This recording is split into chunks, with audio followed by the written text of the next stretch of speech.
Hello friends, welcome to HS maths. ఈ సెషన్లో మనం ఏపీ జాబ్ క్యాలెండర్ ప్రకారం మనకి 15th సెప్టెంబర్ ఫేజ్ 2 నోటిఫికేషన్ వస్తుంది కదా. అందులో మనకి ఏపీ కమ్యూనికేషన్ కానిస్టేబుల్ నోటిఫికేషన్ కూడా వస్తుంది. ఇందులో మొత్తం 200 వేకెన్సీస్ ఉన్నాయి కదా. ఒకసారి ఈ రిక్రూట్మెంట్ ఎలా అవుద్దా, ప్రొసీజర్ ఏంటో ఒకసారి చూద్దాం. మనకి 15th సెప్టెంబర్ ఈ నోటిఫికేషన్ వస్తుంది. ఇది మొత్తం వేకెన్సీస్ చూస్తే మనకి ఎన్ని ఉన్నాయి, 200 వేకెన్సీస్ ఉన్నాయి. ఇది ఏంటి డిస్ట్రిక్ట్ వైజ్ అయితే కాదు, ఇది కూడా స్టేట్ వైజ్ రిక్రూట్మెంట్ అవుతుంది. ఎడ్యుకేషనల్ క్వాలిఫికేషన్ వచ్చేసరికి మనకి ఎవరైతే ఇంటర్మీడియట్ ఎంపీసీ 2 years ఇంటర్మీడియట్ చూడండి, ఇంటర్మీడియట్ ఎంపీసీ చేశారో వాళ్ళందరూ కూడా దీనికి ఎలిజిబుల్. అలాగే మనకి ఐటీఐ 10th తర్వాత ఐటీఐ చేస్తారు కదా, వాళ్ళకి electronic mechanic information technology, electronic system maintenance, computer operator and programming assistant చేసిన వాళ్ళు కూడా దీనికి ఎలిజిబుల్. మెకానిక్ కన్జ్యూమర్ ఎలక్ట్రానిక్స్, అలాగే వొకేషనల్ కోర్స్ చేసిన వాళ్ళు చూడండి. ఇవన్నీ కూడా మనకి ఏంటంటే 2016 నోటిఫికేషన్ లాస్ట్ టైం కానిస్టేబుల్ అయింది కదా, అందులో ఎలిజిబిలిటీ క్రైటీరియా ఇది ఇచ్చారు, ఎడ్యుకేషన్ క్వాలిఫికేషన్ అనేది. ఇప్పుడు ఏదైనా 15th సెప్టెంబర్ నోటిఫికేషన్ వస్తుంది కదా, అందులో కూడా ఆల్మోస్ట్ ఇలానే అవ్వచ్చు. ఏదైనా చేంజెస్ అయితే ఒకసారి మనం క్రాస్ చెక్ చేసుకొని అప్లై చేయాలి. అప్పుడు ఏజ్ లిమిట్ వచ్చేసరికి అప్పుడు మనకి 22 ఇచ్చారు, కానీ మనకి రీసెంట్ అయిన కానిస్టేబుల్ ఎస్ఐ నోటిఫికేషన్స్ ఏంటంటే 22లో జరిగింది కదా, అందులో మనకి ఏజ్ పెంచారు. నాకు తెలిసి 26 వరకు ఇవ్వచ్చు యువర్ కేటగిరీకి. అప్పుడు రిమైనింగ్ బీసీ, ఎస్సీ, ఎస్టీ, యూడబ్ల్యూఎస్కి అయితే మనకి ఒక +5 అంటే 31 వరకు ఉండొచ్చు. ఏదైనా అఫీషియల్ నోటిఫికేషన్ వచ్చిన తర్వాత మనం ఫైనల్ చేసుకోవాలి. అప్పుడు 2016 నోటిఫికేషన్లో మనకి 22 ఏజ్ ఇచ్చారు. తర్వాత పిఎంటీ ఫిజికల్ మెజర్మెంట్ టెస్ట్ వచ్చేసరికి చూడండి, మెన్కి మనకి హైట్ ఎంత ఉండాలి, 162 ఉండాలి, చెస్ట్ 84 ఉండాలి, ఎక్స్పాన్షన్ 4 ఉండాలి. అది ఉమెన్కి అయితే హైట్ 152.5 ఉండాలి, వెయిట్ 40 kg ఉంటే సరిపోతుంది. ఈ చూడండి, ఎస్టీ అబోరిజినల్ ట్రైబ్స్ ఉన్నారు కదా, అంటే మన విజయనగరం, శ్రీకాకుళం, విశాఖపట్నం, అలాగే ఈస్ట్ గోదావరి, వెస్ట్ గోదావరి డిస్ట్రిక్ట్స్లో ఎస్టీ కేటగిరీస్ ఉంటారు. అంటే ఎగ్జాంపుల్ ప్లేసెస్ ఏంటంటే పాడేరు, అరకు, రంపచోడవరం ఉండే ఎస్టీ కేటగిరీ వాళ్ళకి హైట్ 160 ఉంటే సరిపోతుంది. మెన్కి, ఉమెన్కి 150 ఉంటే చాలు. ఈ చెస్ట్ కూడా 80 ఉండాలి, ఎక్స్పాన్షన్ 3 వస్తే సరిపోతుంది. వెయిట్ నుంచి వాళ్ళకి ఉమెన్కి అయితే 38 kg ఉంటే సరిపోతుంది. ఇవన్నీ కూడా జస్ట్ క్వాలిఫైయింగ్ మాత్రం, క్వాలిఫైయింగ్ నేచర్ మాత్రం చూస్తారు, మెరిట్లో ఉండదు.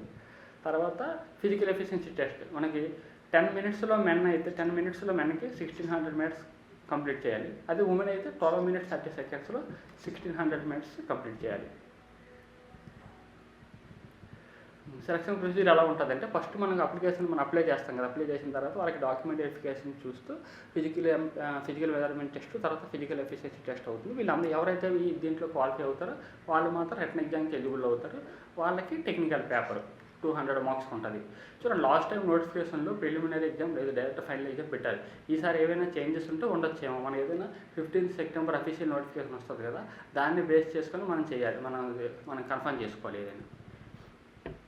చూడండి, మొత్తం దీంట్లో టెక్నికల్ పేపర్ 200 క్వశ్చన్స్ ఉంటాయి. మార్క్స్ అన్ని 200 మార్క్స్కి ఉంటుంది. 3 hours టైం ఇస్తారు. అయితే ఖచ్చితంగా మినిమం మార్క్స్ అయితే రావాల్సిందే. యువర్ కేటగిరీకి 40%, బీసీ ఈడబ్ల్యూఎస్కి 35%, ఎస్సీ ఎస్టీ రిమైనింగ్ కేటగిరీ 30% వస్తే సరిపోతుంది. అయితే పే స్కేల్ వచ్చేసరికి వీళ్ళకి 25,200 అనేది బేసిక్ స్టార్ట్ అవుతుంది. అయితే వీళ్ళకి డిఏ, హెచ్ఐఏ, అదర్ ఎలిమెంట్స్ అన్నీ యాడ్ అవుతాయి. సిలబస్ వచ్చేసరికి వీళ్ళకి చూడండి, ఎలక్ట్రానిక్స్ అండ్ రేడియో ఈ టాపిక్స్ మీద ఉంటాయి. తర్వాత basic computers, telephone system related topics ఉంటాయి. ఇదంతా ఓన్లీ మొత్తం కోరే ఇస్తారు. 200 మార్క్స్ కూడా ఎవరైతే ఇంటర్ ఎంపీసీ చదివారో, ఎవరైతే హైట్ ఎవరైతే సివిల్ కానిస్టేబుల్కి ఎలిజిబుల్ కారో, ఏఆర్ కానిస్టేబుల్, ఏబిఎస్పీకి వీళ్ళకి మంచి అడ్వాంటేజ్ ఇది. అలాగే ఎవరైతే ప్రెజెంట్ బీటెక్ చదివారు కదా, వాళ్ళకి ఈ టాపిక్స్ మీద ఐడియా ఉంటుంది కదా, వాళ్ళు ఇప్పటి నుండి ప్రిపేర్ అయితే వాళ్ళకి బెనిఫిట్ ఉంటుంది. ఎందుకంటే డిస్ట్రిక్ట్ వైజ్ వేకెన్సీస్ కాదు కాబట్టి, రిక్రూట్మెంట్ అవ్వదు కాబట్టి, స్టేట్ వైడ్ కాబట్టి మీకు ఎలిజిబుల్ అవుతారు. ఇప్పుడు డిస్ట్రిక్ట్ వైజ్ చూడండి, సివిల్ కానిస్టేబుల్ చూస్తే మీకు టోటల్ 540+ పడ్డాయి కదా, 540+ ఉన్నాయి. అయితే ఇవి డిస్ట్రిక్ట్ వైజ్ వచ్చేసరికి మనకి న్యూ డిస్ట్రిక్ట్లు పైన ఎక్కువ డిస్ట్రిక్ట్లు కదా, డిస్ట్రిక్ట్కి యావరేజ్గా 20 వేకెన్సీస్ ఉంటాయి.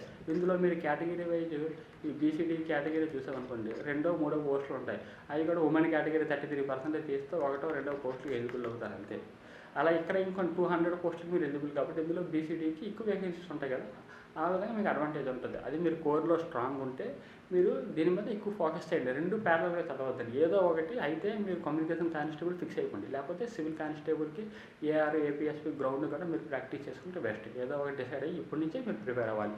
ఏదైనా అఫీషియల్గా మనకు 15 సెప్టెంబర్ నోటిఫికేషన్ వస్తుంది కదా, అందులో ఇచ్చిన సిలబస్, ఎలిజిబిలిటీ క్రైటీరియా ఫైనల్ దాన్ని బేస్ చేసుకుని తీసుకుని, ఇది ఏంటంటే 2016లో ఉన్న నోటిఫికేషన్ని బేస్ చేసుకుని ఒక రఫ్ ఐడియా కోసం మీకు చెప్పాను ఇది. ఓకే, అలాగే మన ఛానల్ ఎవరైనా సబ్స్క్రైబ్ చేసుకోకపోతే సబ్స్క్రైబ్ చేయండి, అలాగే లైక్ చేయండి, మీ ఫ్రెండ్స్కి కూడా షేర్ చేయండి. Okay, thank you.